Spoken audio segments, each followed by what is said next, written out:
To carry on where we stopped last week. The last 2 weeks, we're looking at manifesting love in the ministry.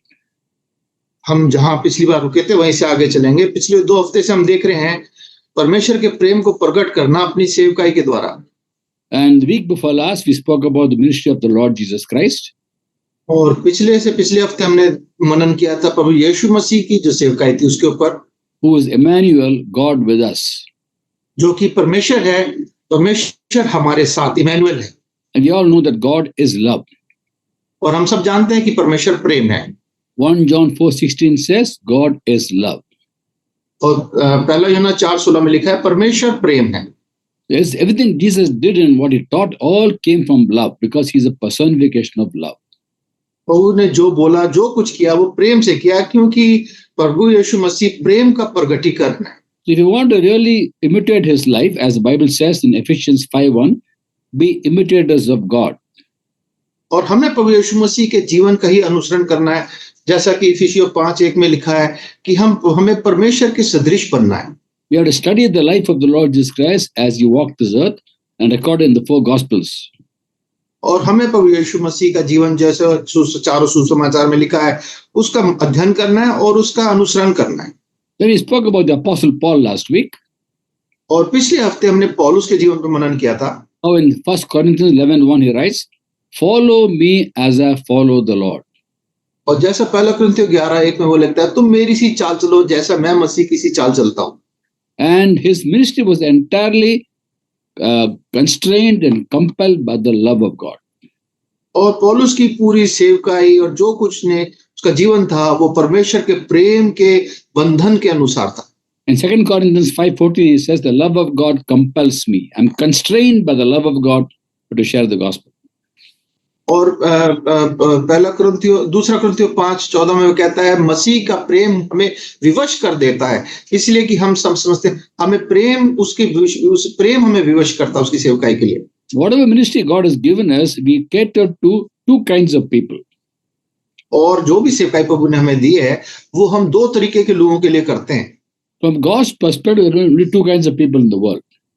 परमेश्वर के नजरिए से अगर देखें तो 2 ही तरीके के लोग होते हैं जिनकी हम सेवा करते हैं। Those who know him, who are saved, those who do not know him and are yet to be saved. पहला वो जिनका उद्धार हो गया जो प्रभु को जानते हैं, दूसरा वो जिनका उद्धार नहीं हुआ पर जो प्रभु को नहीं जानते। Christ died for sins of the whole world. He wants all people to call upon his name and be saved. परमेश्वर चाहते हैं कि सब लोगों का उद्धार हो, सब प्रभु के नाम को पुकारें और उद्धार पाएं। That's God's perspective of the people of this world. ये परमेश्वर का नजरिया है संसार के लोगों के लिए। And he has plans for both these groups. और परमेश्वर ने इन दोनों समूहों के लिए योजना बना के रखी है। Those who don't know him, he wants them to hear the gospel, even as we respond to God's call. As we share the gospel, God will draw people to him who have a heart for him. परमेश्वर चाहता है कि सब लोगों के पास परमेश्वर का सुसमाचार पहुंचे और वो परमेश्वर के वचन को स्वीकार करें और परमेश्वर को स्वीकार करने का हृदय उनको मिले।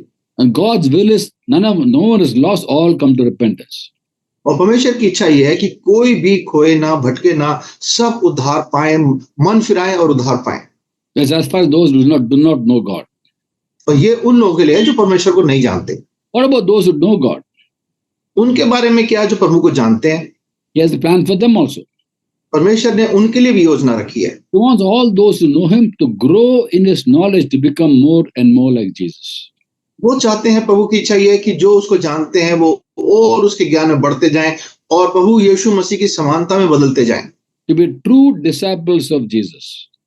प्रभु यीशु मसीह के सच्चे चेले बन जाएं। A disciple is a follower of Christ. एक चेला जो है वो प्रभु के पीछे चलने वाला होता है। Who just doesn't say Jesus is Lord, Lord, Lord. Doesn't say Lord, but actually follows Christ because he's the Lord of their lives. और वो सिर्फ प्रभु प्रभु प्रभु नहीं कहते, वो प्रभु को अपने जीवन का प्रभु मान के उसके पीछे चलते हैं। In John 8:12, Jesus says, "I am the light of this world. He who follows me will not walk in darkness, will have the light of life."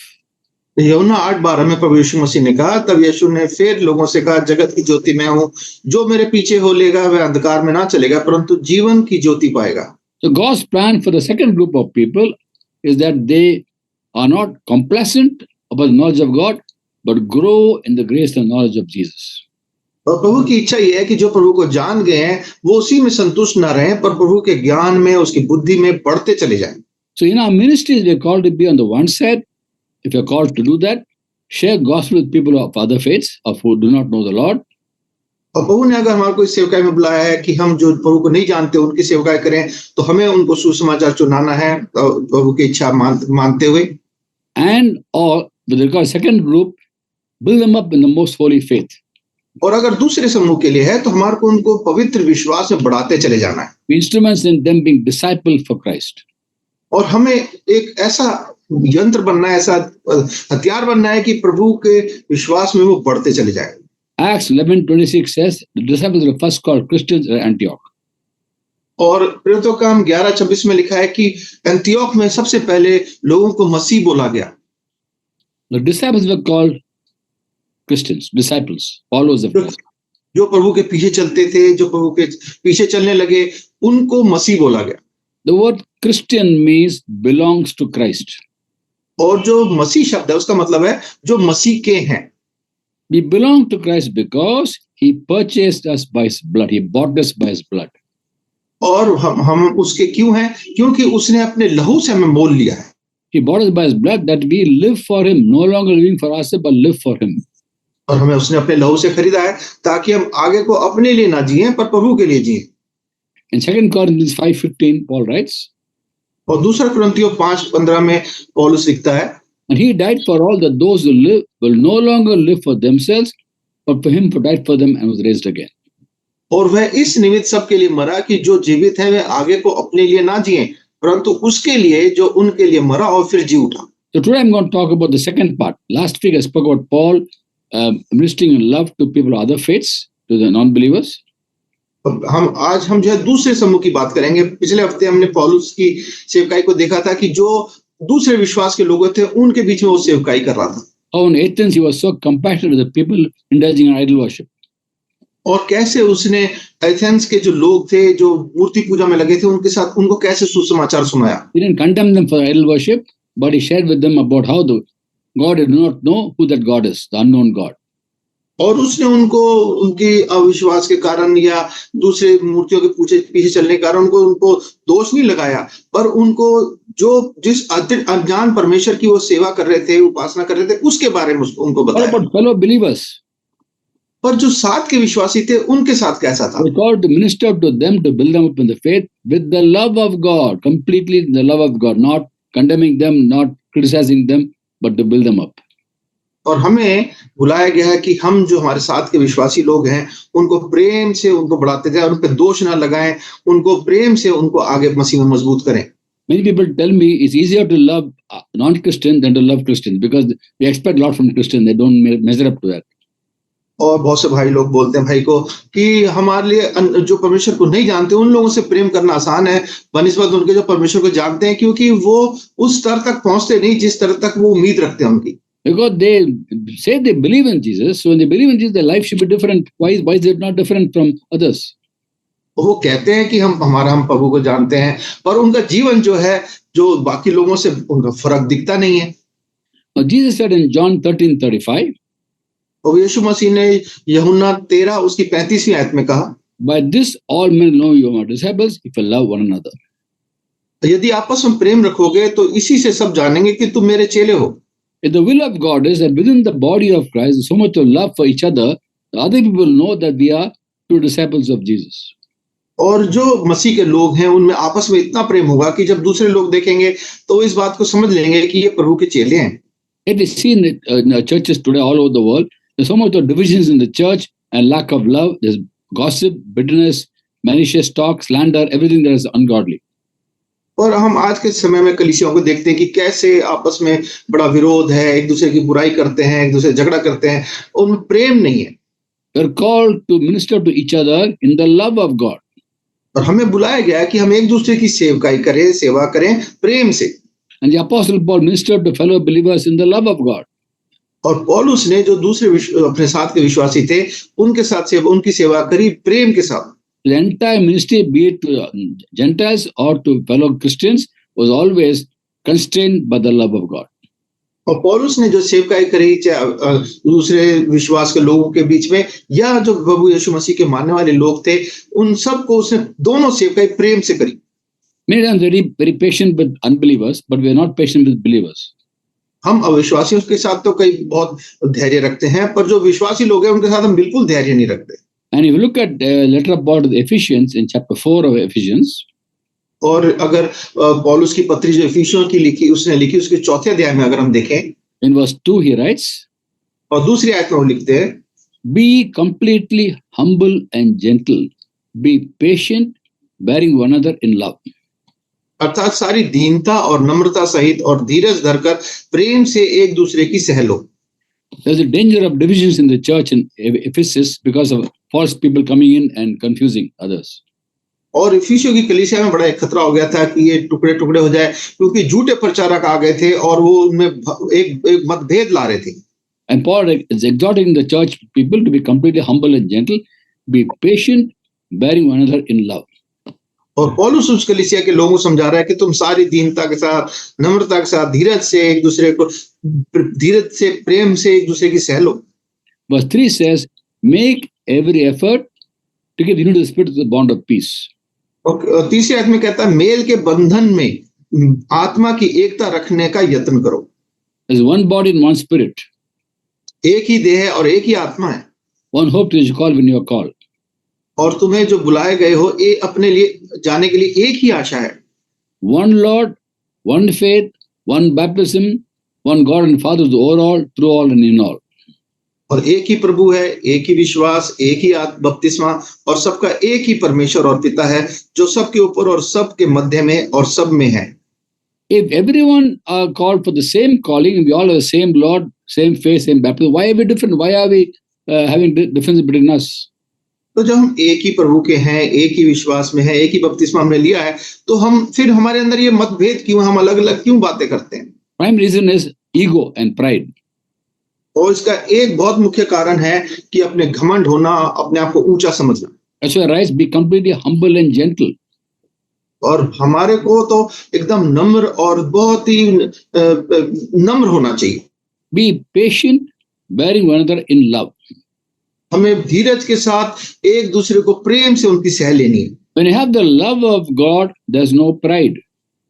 और जब हमारे अंदर परमेश्वर का प्रेम होता है तो हमारे अंदर कोई घमंड नहीं होता। When the love of God, we are patient. और जब परमेश्वर का प्रेम हमारे अंदर होता है तो हमारे अंदर धीरज होता है। The 13th chapter of 1 Corinthians from verse 4, it describes, Paul himself describes the love, agape love that God wants us to manifest. और पहला कुरिन्थियों 13वें अध्याय में उसकी चौथी आयत से आगे जो परमेश्वर का अगापे प्रेम है उसको पौलुस बताता है। Love is patient, प्रेम धीरजवंत है, love is kind, और कृपालु है, it does not envy, प्रेम डाह नहीं करता, it does not boast, अपनी बड़ाई नहीं करता, it's not proud, फूलता नहीं है, it's not rude, अनितिरी नहीं चलता, it's not self-seeking, और अपनी भलाई नहीं चाहता, not easily angered. झुंझलाता नहीं है, Love keeps no record of wrongs. और बुरा नहीं मानता, Love doesn't delight evil, but rejoices in the truth. कुक्रम से आनंदित नहीं होता परंतु सत्य से आनंदित होता है। Love always protects, always trusts, always hopes, always perseveres. और वह सब बातें सह लेता है, सब बातों की प्रतीति करता है, सब बातों की आशा रखता है और सब बातों में धीरज धरता है। And love never fails. और प्रेम कभी टलता नहीं। All of us keep on studying this particular passage, is a standard for us, and ask God to give us that love, to love people of other faiths, also believers in Jesus. और हम सबको इस बात का अध्ययन करते रहना चाहिए क्योंकि ये प्रेम का एक स्तर है और हमें परमेश्वर से मांगना चाहिए, प्रभु मुझे इस स्तर तक लेके आ ताकि मैं तेरे लोगों की और दूसरे लोगों की इस प्रेम से सेवा कर सकूं। The main thing that causes divisions in the church is ego and basic pride. और एक मुख्य कारण जो ये कलीसिया में लड़ाई झगड़े का कारण है वो है घमंड और अपने आप को ऊंचा समझना। And as we ask God for His love and His wisdom, we learn to be humble. और जब परमेश्वर से उसकी बुद्धि, उसके ज्ञान हमें मिलता है तो हम सीखते हैं नम्र होना। Love doesn't boast. प्रेम जो घमंड नहीं करता। Love does not envy, doesn't boast, it is not proud. और वो घमंड नहीं करता, वो प्रेम जो है वो अपने आप को ऊंचा नहीं समझता, ढा नहीं करता, बड़ाई नहीं करता, फूलता नहीं है। Two important godly qualities enable us to be humble and be patient. और जो दो मुख्य बातें हैं वो हम ढा नहीं करते और अपने आप को नम्र समझ करते हैं। One is love, पहला है प्रेम other is wisdom. और दूसरा है बुद्धि। Both are gifts of God. ये दोनों परमेश्वर की ओर से हमारे को तोहफे मिले हैं। Proverbs 19:11 says, "A man's wisdom gives him patience. It's a glory to overlook an offense." और नीति वचन 19 की 11वीं आयत में लिखा है, जो मनुष्य बुद्धि से चलता है वे विलंब से क्रोध करता है और अपराध को भूलना उसको सुहाता है। Also, wisdom will teach us to be humble. और ये प्रेम जो है हमारे को नम्र होना भी सिखाता है। In James chapter 3 verse 13, James writes, और याकूब की तीसरे अध्याय की उसकी 12वीं आयत 13वीं आयत में पौलुस लिखता है, Who is wise and understanding among you? तुम में ज्ञानवान और समझदार कौन है? Let him show us by good life, by deeds and the humility that comes from wisdom. जो ऐसा हो वो अपने कामों को अच्छे चाल चलन से, उस नम्रता से प्रकट करे जो ज्ञान से उत्पन्न होती है। The most encouraging thing for us is when you ask God for wisdom, He will give to us. और सबसे प्रोत्साहन की बात यह है कि जब हम परमेश्वर से बुद्धि मांगते हैं, ज्ञान मांगते हैं, तो परमेश्वर हमें देता है। In asking for His love, He showers love into our heart through the Holy Spirit. जब हम परमेश्वर से प्रेम मांगेंगे, पवित्र आत्मा के द्वारा से हमारे हृदय में वो अपना प्रेम उंडेल देगा। Many Christians have very poor understanding of the Holy Spirit's work in their lives. बहुत से लोग पवित्र आत्मा जी का काम जो हमारे हृदय में है उसको सही से समझते नहीं है। And therefore they struggle with all these things. When you ask Him for His anointing, then we'll have the wisdom of God according to 1 Corinthians 12:8. और अगर परमेश्वर से मांगेंगे तो परमेश्वर की आत्मा के अभिषेक से हमें मिलेगा, जैसे कि 1 कुरिन्थियों 12:8 में लिखा है। Also we'll have the love of God according to Romans 5:5. और रोमियो 5:5 के अनुसार परमेश्वर का प्रेम भी हमारे हृदय में होगा। We learn to be patient, learn to be humble. In that process, we receive more and more grace from God. जब नम्रता से, धीरज से उसके साथ चलते हैं तो उस प्रक्रिया में परमेश्वर का प्रेम हमारे अंदर और बढ़ता चला जाता है। God opposes the proud, He gives grace to the humble. परमेश्वर घमंडी से घृणा करता है पर नम्र लोगों से प्रेम करता है। The expression of humility is considering others better than yourselves. और नम्रता को प्रकट करने का एक तरीका यह है कि हम जो है अपने आप से दूसरों को बेहतर समझने लगते हैं। Philippians chapter 2 verse 3, Paul writes about how in humility consider others better than yourselves. और फिलिपियों 2:3 में पौलुस लिखता है कैसे कि विरोध या झूठी बड़ाई के लिए कुछ ना करो, पर दीनता से एक दूसरे को अपने से अच्छा समझो। Everybody in the church looks at the other person and learns from the other person and considers him in certain areas better than him. How nice the church will be. अगर कलीसिया के सब लोग दूसरे को अपने से बेहतर समझे और उसके जीवन से बहुत सारी बातें अपने जीवन में जो सुधारने के सीखे, तो कलीसिया कितनी अच्छी हो जाएगी। How nice it will be. कितना बेहतर हो जाएगा। But then we have the egos coming in the way. पर हमारे बीच में वो घमंड आ जाती है, नाक की लड़ाई आ जाती है। And humble ourselves, we go and talk to Christians and to build them up and correct them in love. तो हम जो है दूसरे लोगों को से जब उनके जीवनों को देखते हैं और उनके जीवन में कुछ त्रुटि देखते, तो प्रेम से जाके उनको सुधारते हैं। All of us in the church fall in many ways. हम सब कलीसिया में जो लोग हैं कई तरीके से हम पीछे रह जाते हैं। And we don't measure up to God's standard all the time. और हर समय परमेश्वर के उस स्तर तक नहीं पहुंच पाते। And we're supposed to correct each other in love. और हम सबको ये हमसे आशा की जाती है कि हम एक दूसरे को सही करें प्रेम के साथ। When you find a brother or sister doing something wrong, we're supposed to go and correct them to build them up because you love that person. और अगर हम अपनी कलीसिया में किसी भाई बहन को देखते हैं कि वो गलत जा रहा है, तो हमारे को चाहिए कि हम जाके उसको सही करें, क्योंकि हम उनसे प्रेम करते हैं। In 2 Timothy 3rd chapter 16-17 Paul writes, दूसरा तिमोथी उसका 3रा अध्याय उसकी 16-17 आयत में पौलुस लिखता है, all scriptures God breathed. हर एक पवित्र शास्त्र परमेश्वर की प्रेरणा से रचा गया है। Used for teaching, correcting, rebuking and training in righteousness, that the man of God be thoroughly equipped for every good work.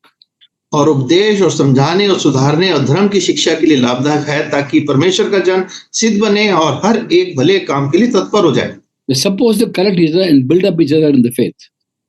हम सबको एक दूसरे को सुधारना, एक दूसरे को विश्वास में बढ़ाना हमारी जिम्मेदारी है। If someone does something wrong, keeping quiet is not expression of love. It is self-love because you feel if I'm going to correct, I'll become unpopular.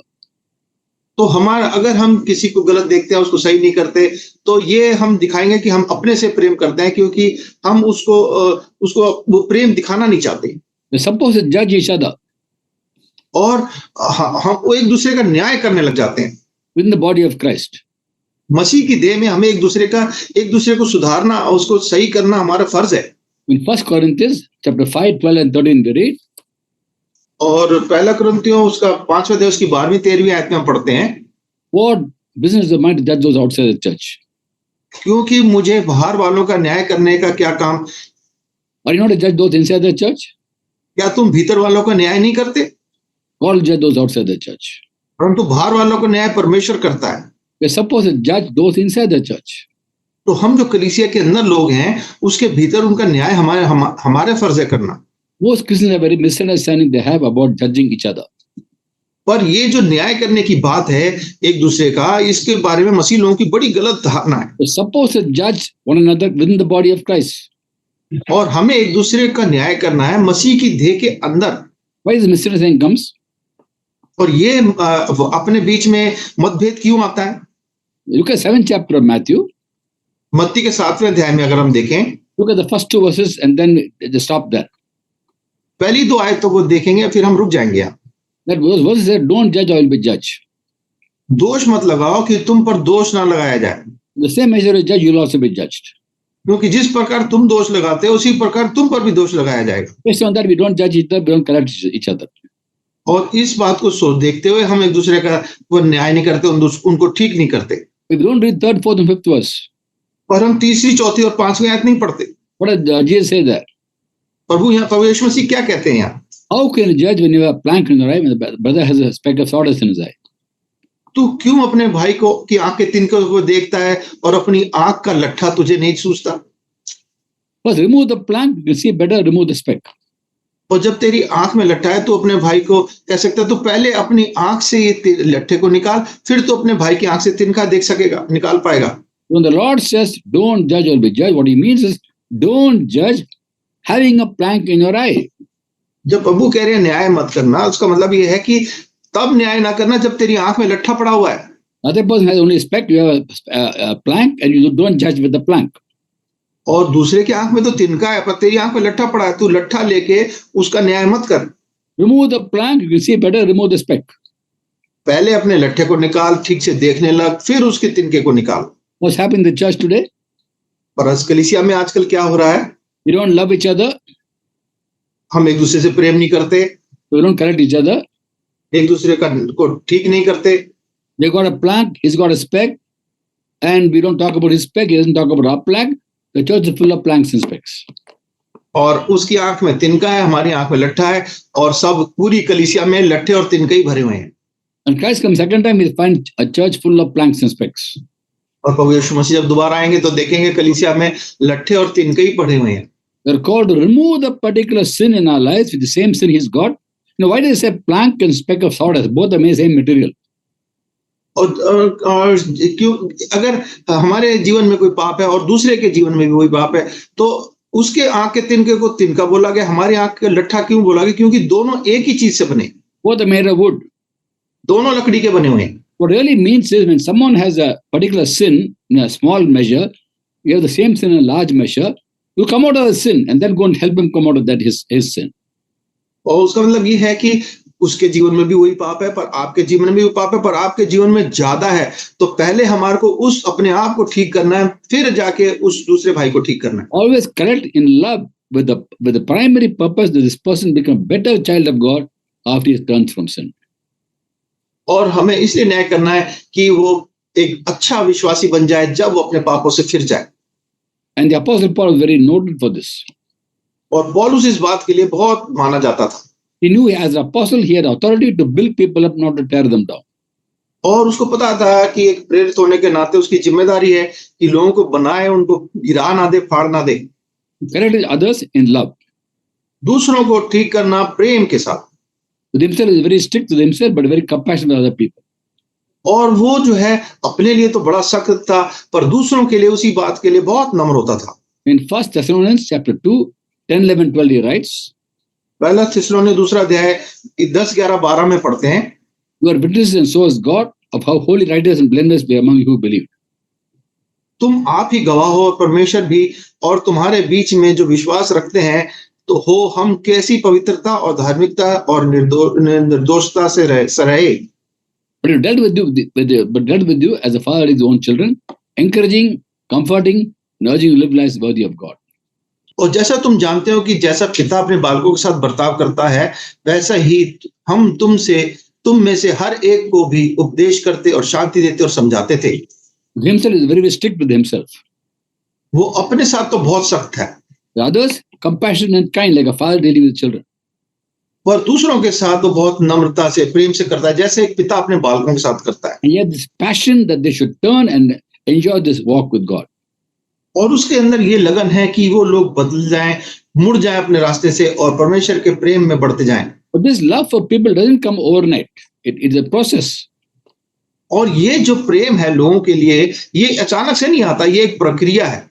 Love for fellow believers I'm talking about. और ये प्रेम जो है साथ के विश्वासियों के लिए बात कर रहे हैं। When the Apostle Paul, he was full of love, no doubt about it, but he also had a problem with Barnabas because in Perga and Pamphylia, John Mark left them and went away. और ये उसके लिए वो दूसरों से प्रेम करता था, पर उसको एक समस्या आई थी जब यूहन्ना जो मार्क था, मरकुस जो है, वो इनको छोड़ के चला गया था वापस। John Mark was a cousin of Barnabas. और यूहन्ना जो मार्क है वो बरनबास का कजन था। And he was the one who wrote the Gospel of Mark, probably. और वही मरकुस है जिसने मरकुस की अंजील लिखी है। John is a Hebrew name, Mark is a Roman name. और मरकुस उसका यहूदी नाम है, और John John is the Hebrew name and Marcus is the Roman name. Okay, यूहन्ना जो है वो तो उसका यहूदी नाम था और मरकुस उसका यूनानी नाम था। For example, name is Johannes. John means Johannes. और यूहन्नस उसका नाम था, जो कि जॉन जिसको बोलते हैं। And Mark is actually Marcus. So he is Johannes Marcus, his name is. और उसका मार्क मतलब मरकुस, इसका पूरा नाम था यूहन्नस मरकुस। John also called Mark. That's what the Bible refers to him as. और इसलिए बाइबल में उसके लिखा है यूहन्ना जो मरकुस भी कहलाता है। The young man, cousin of Barnabas, and when he came to Pamphylia, Perga, he left them because he couldn't go on with the journey. और वो बड़ा एक जवान व्यक्ति था और इनके साथ बरनबास और पौलुस के साथ आया था, पर जब पैम्फिलिया में आया तो वो वापस चला गया, वो आगे यात्रा नहीं कर पाया उनके साथ। Later, when Barnabas wanted to take him along with the missionary journey, Paul said, "No, we can't take him." और अगली बार जब वो बरनबास उसको ले जाना चाहता था, पौलुस ने मना कर दिया, नहीं इसको नहीं लेके जाएंगे। 15th chapter of Acts, verses 36 or 39. और प्रेरितों का काम 15वां अध्याय 36 से अगर 39वें आयत तक हम इस बात को देखते हैं। This man whose ministry was constrained by the love of God was impatient with John Mark at that point of time. और ये पौलुस जिसकी पूरी सेवकाई प्रेम से भरी हुई थी, यहाँ पे वो मरकुस के लिए उसके अंदर वो धीरज खत्म दिखाई नहीं देता। Paul and Barnabas had a dispute, so sharp dispute, and they parted ways. Can you imagine? और इतना बरनबास और पौलुस में इतना वाद विवाद हो गया कि वो एक दूसरे से अलग ही हो गए। So Paul took Silas and went on a journey, and Barnabas took Mark and went to Cyprus. तो पौलुस सिलास को लेके चला गया और बरनबास मरकुस को लेके दूसरी तरफ चला गया। At this point of time, Paul was not patient with John Mark. और यहाँ पे इस बात में, इस घटना में पौलुस जो है मरकुस के साथ उसने धैर्य नहीं रखा। He had a passion for the gospel, for the ministry, and he could not tolerate someone who doesn't have the same passion.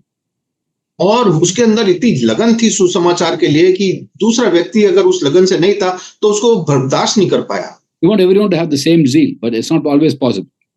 और वो चाहता था कि सबके अंदर यही लगन हो, पर ये तो नामुमकिन है कि सबके अंदर एक सी लगन हो। So Paul and Barnabas had a disagreement and they parted ways. और पौलुस में और बरनबास में वाद विवाद हो गया और दोनों अलग अलग हो गए। At the end of his life, the apostle Paul, when he was in prison in Rome, और अपने जीवन के अंत में जब पौलुस रोम में जेल में था, wrote to Timothy. तो तिमोथी को लिखता है। 2 Timothy is the last letter he wrote. He wrote to Timothy from Rome, in prison in Rome. और दूसरा तिमोथी की जो उसकी पत्री है, जो उसने आखिरी पत्री थी उसकी, वो रोम में जेल से लिखी उसने। At that time, God had changed him even more. और उस समय तक प्रभु ने उसको और भी बदल दिया था। And he writes in the letter, he writes, 2 Timothy chapter 4, verse 11. और इस पत्री में दूसरा तिमोथी 4:11 में वो लिखता है, It says, get Mark, and he useful to me in my ministry. वो कहता है मरकुस को लेकर चला क्योंकि सेवा के लिए वह मेरे बहुत काम का है। Oh, look how he had changed. अब देखिए वो कैसे बदल गया है। Earlier he felt he's not useful for the ministry, he's useless, he cannot do it, he can't come, I won't take him. He fought with Barnabas. और पहले वो सोचता था ये बेकार है, ये सेवकाई के किसी काम का नहीं है। बारनबास के लिए इस बात के लिए झगड़ा भी कर लिया उसने। But then later on, because he became grown in the Lord and full of the love of God, he says, get him, he's useful to me in my ministry, I want to see him. पर जब पौल मरकुस उस विश्वास में, प्रेम में, विश्वास में बड़ा हो गया, सेवा में बड़ा हो गया, पौलुस उसको कहता है वो मेरे बड़े काम का है, उसको लेके आ जा मेरे पास। We all change for the better when we depend on the Lord. हम सब बेहतर के लिए बढ़ते चले जाते हैं, बदल जाते हैं जब हम प्रभु के ऊपर निर्भर रहते हैं। This transformation brought about by the Holy Spirit. और ये जो बदलाव आया था, ये पवित्र आत्मा जी के द्वारा से आया था। Holy Spirit gives us wisdom, he gives us love. Even the Apostle Paul had a problem. His process of transformation was a gradual process, not an overnight process. और परमेश्वर का ये आत्मा जो हमारे को बुद्धि और धीरज देता है, प्रेम देता है, और ये प्रक्रिया एकदम से नहीं होती, जैसे पौलुस को समय लगा इस मरकुस के विषय में। After salvation, the greatest gift God can give us is love. उद्धार के बाद सबसे बड़ा तोहफा अगर परमेश्वर हमें दे सकता है कोई, तो वो प्रेम है। Greatest gift is salvation through Christ. सबसे बड़ा तोहफा परमेश्वर की ओर से ये है प्रभु यीशु मसीह में हमारा उद्धार। Receiving this gift of salvation, we are asked to ask God for love as the second greatest gift, being able to love people, including enemies. और उद्धार पाने के बाद परमेश्वर से हम जो दूसरा सबसे बड़ा तोहफा पा सकते हैं, वो है परमेश्वर के लोगों के लिए प्रेम होना, लोगों के लिए प्रेम होना।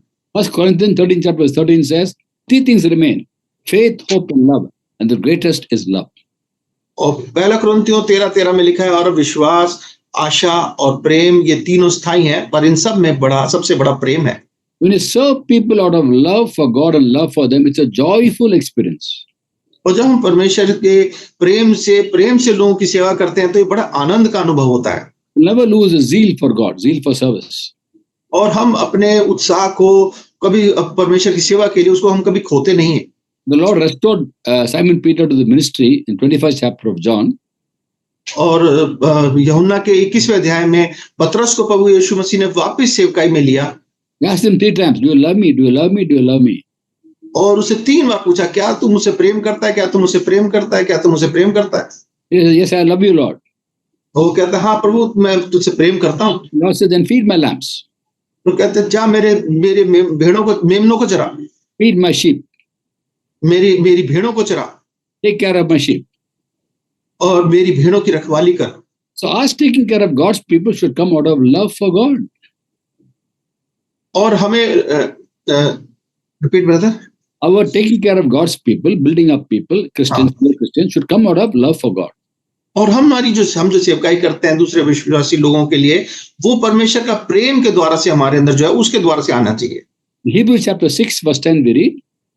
और हिब्रानियों 10 उसकी 6वीं आयत में हम पढ़ते हैं। 6th chapter verse 10. 6वां अध्याय 10वीं आयत में हम पढ़ते हैं। God is not unjust; He will not forget your work or the love you have shown Him as you helped His people and continue to help them.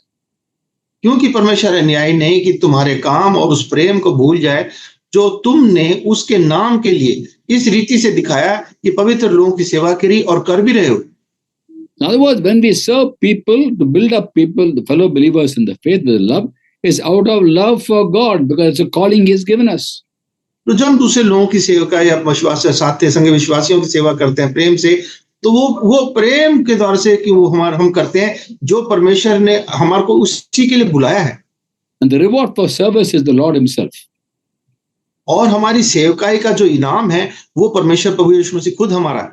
We shouldn't seek honor from people, always seek honor from God. हमें लोगों से आदर की उम्मीद नहीं रखनी, हमें हर समय आदर परमेश्वर से उम्मीद रखनी चाहिए। In John 12:26 Jesus says, यूहन्ना 12 उसकी 26वीं आयत में प्रभु यीशु मसीह ने कहा, whoever serves me must follow me. यदि कोई मेरी सेवा करे तो मेरे पीछे हो ले। Where I am, my servant will be. तो जहां मैं हूं वहां मेरा सेवक भी होगा। My Father will honor the one who serves me. यदि कोई मेरी सेवा करे तो पिता उसका आदर करेगा। Always seek honor from God. He is not a debtor to anybody. Whatever we do, every small thing we do, He takes note of. और हमें हर समय पिता का आदर करना है, अपना आदर नहीं। चाहे हम छोटा छोटा भी कोई काम करते हैं प्रभु के लिए, प्रभु उसको भी ध्यान रखता है। Matthew 10:42, Jesus says, मत्ती 10 उसकी 42वें आयत में प्रभु यीशु मसीह ने बोला, "He who gives a cup of cold water to the least of my people will not lose the reward." यदि जो कोई इन छोटे में से एक को चेला जानकर केवल एक कटोरा ठंडा पानी पिलाए, मैं तुमसे सच कहता हूं कि वह किसी रीति से अपना प्रतिफल न खोएगा। Every small thing we do, God takes note of. When you go to heaven, He'll be a reward and He'll have other rewards also. Praise God for that. और प्रभु हर एक छोटी छोटी बात का भी उसको ध्यान रखता है हमारे कामों का, और जब हम स्वर्ग जाएंगे हमारे को जो इनाम मिलेगा उसके साथ इन चीजों का भी प्रतिफल मिलेगा।